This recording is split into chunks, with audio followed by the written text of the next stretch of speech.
So, okay, another unboxing na naman tayo. So, today ito rin i-review natin. Ren siyang AKS 74U.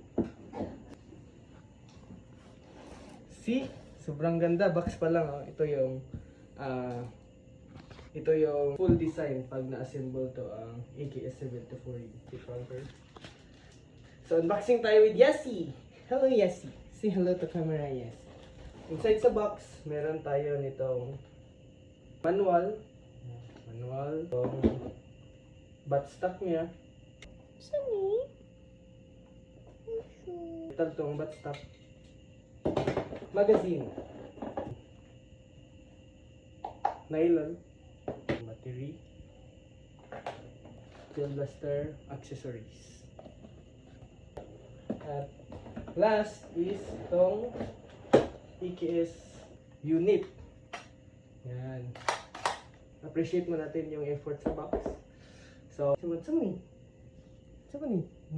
Good. Goods daw. Yes, he approves. So, ito yung laman ng box. Yan.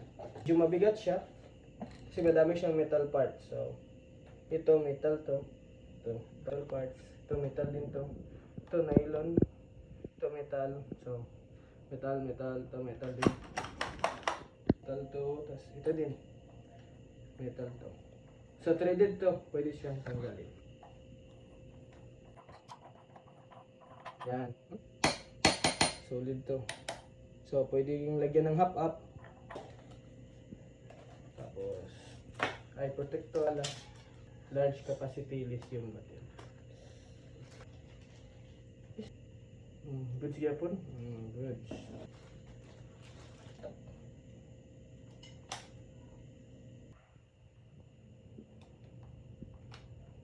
Yan. Pindutin mo lang ito. Yan, hila pataas.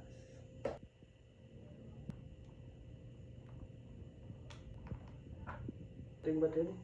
Lock na natin. Meron din siyang lock ito.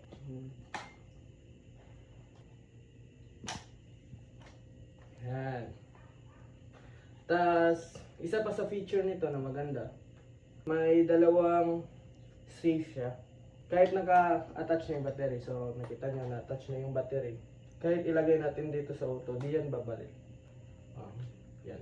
Di yan babaril. Full auto. Yan. Di yan babaril. Unless, kung ilalagay natin tong magazine. Yan. Di pa rin yan babaril after nitong malaking magazine. Kailangan mo pa ikasa ito. Yan na. Di yan na. Di yan yung baril.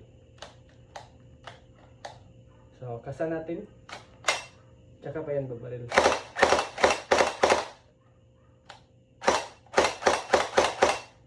Yan. Single, ay semi. So, single.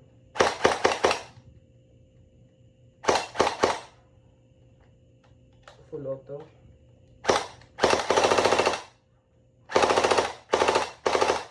Tapos, safe.